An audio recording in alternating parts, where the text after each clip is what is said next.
Agora eu te convido a conhecer uma alternativa acessível e que pode te ajudar muito no alívio da dor.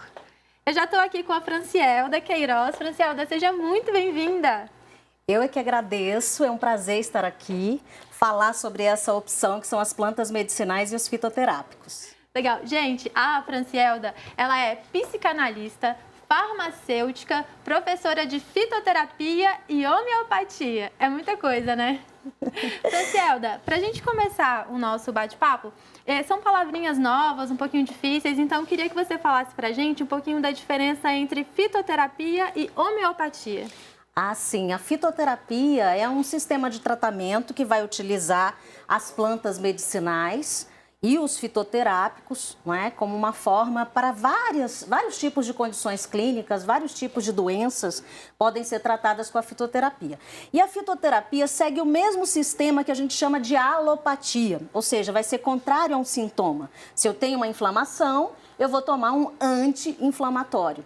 No caso da homeopatia, é um tipo de sistema de tratamento que a gente chama de semelhante cura semelhante, porque lá uma mesma matéria-prima, o mesmo medicamento que seja capaz, por exemplo, de induzir um processo inflamatório, também vai ser capaz de curá-lo.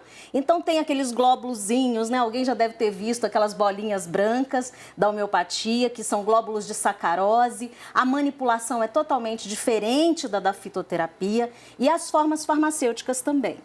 Entendi. E você falou de plantas medicinais e medicamentos fitoterápicos. Tem diferença entre os dois?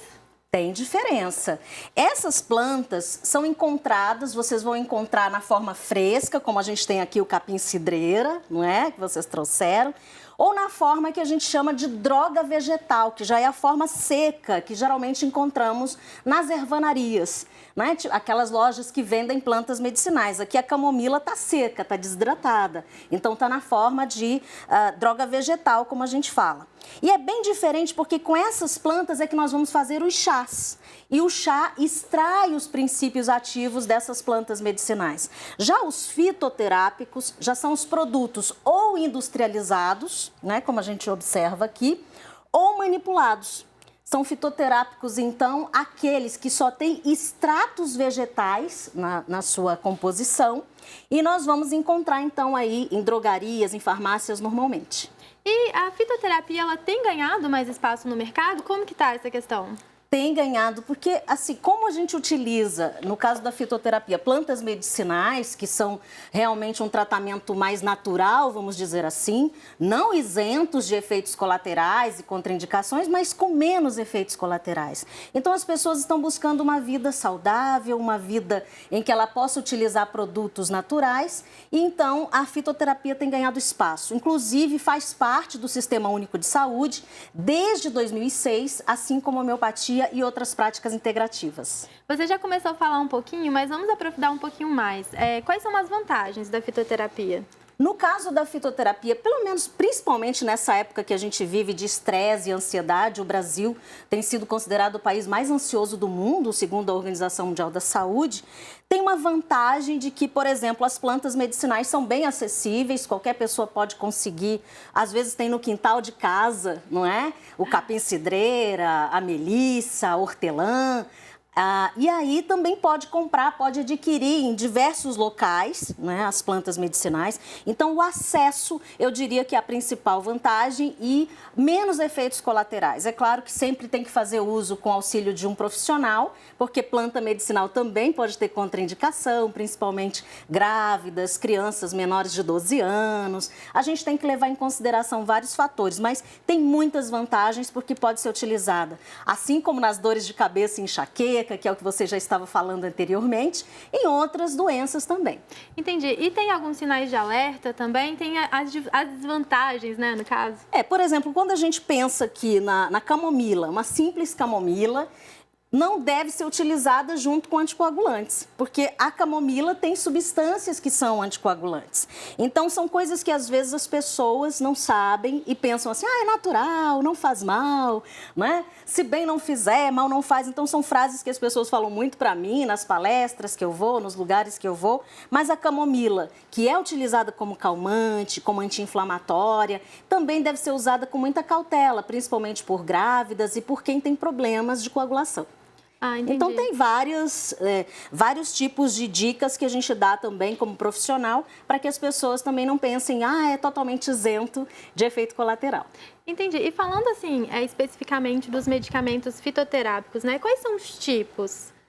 No caso das plantas medicinais, por exemplo, falei das plantas frescas, das plantas secas, né? No caso dos fitoterápicos, os fitoterápicos manipulados e os industrializados, e cada um com vários estudos científicos que têm comprovado várias atividades. Então, por exemplo, quando a gente pensa no capim-cidreira, falei dessa época de ansiedade, um Brasil ansioso, a pessoa pode fazer lá o seu chá, né, e tomar toda noite antes de dormir. Mas se ela já toma, por exemplo, outros medicamentos que vão fazer com que ela também tenha sono, que são os ansiolíticos, a gente já pede para tomar só à noite e não 2, 3 vezes ao dia. Então, a gente vai ter aí várias plantas medicinais e vários fitoterápicos, esses tipos que você perguntou, para vários tipos de doença. Então, eu estou enfatizando muito a ansiedade, porque a ansiedade tem sido realmente um fator preponderante assim, para que as pessoas também tenham dor de cabeça e ansiedade. Então, um conselho aí, o capim-cidreira, super acessível. Cuidado para não confundir com a citronela, né, que é muito parecida, mas tomar o seu chá de capim-cidreira feito da forma correta, né, nós vamos ter vários tipos de plantas que eu acho que demandaria muito tempo para a gente falar aqui de tanta planta medicinal que o Brasil é rico e diverso. E já indicando, né, para o pessoal fazer em casa, dá para preparar tudo em casa? Assim, as plantas medicinais eu imagino que é mais tranquilo, mas os fitoterápicos, não, né? Não, fitoterápicos, né, como eu disse, vão ser industrializados, a gente vai encontrar nas drogarias, nas farmácias, a indústria farmacêutica já preparou esses medicamentos e, no caso, os manipulados. Muitas vezes o fitoterapeuta ou o médico, né, fitoterapeuta, eles vão prescrever o medicamento manipulado. Então, não dá para fazer em casa. Mas os chás, nós podemos fazer em casa levando em consideração que plantas aromáticas, aquela planta que tem um cheirinho, como o capim-cidreira, a camomila, o cravo da Índia, não pode ferver. Tem que ser feito por infusão. Então, em casa, você vai ferver separadamente a água e aí adiciona na água fervente a planta medicinal para que possa ter um chá por infusão.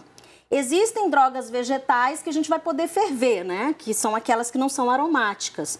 Esse processo a gente chama de decocção. Então, dá para a pessoa fazer em casa, mas ela tem que ter o cuidado de extrair esses princípios ativos. Então, tem palestra que eu vou que a pessoa fala assim, eu fervia o capim-cidreira 50 minutos. Achei que quanto mais fervesse, melhor. E, na verdade, ela perdeu todos os princípios ativos ali no momento em que ela ferve. Então, erva doce, funcho, capim-cidreira, camomila, todas essas aromáticas podem ser feitas em casa, mas com o cuidado de fazer pelo processo correto. E, Francielda, uma dúvida assim que eu acho que o pessoal pode ficar em casa. Eu posso me automedicar na fitoterapia?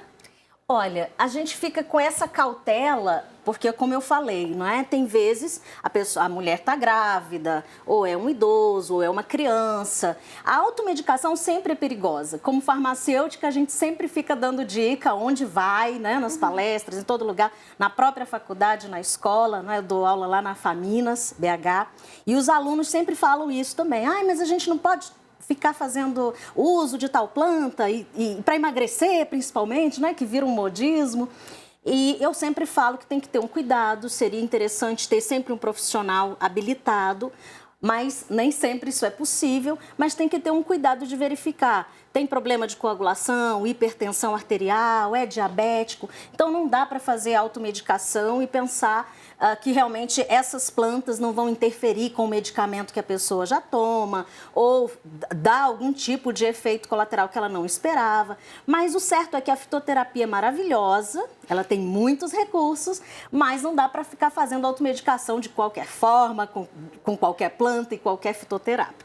Correto. Francielda, muito obrigada pela sua participação. Eu queria que você falasse pra gente o seu Instagram, um telefone, uma forma que as pessoas podem entrar em contato com você.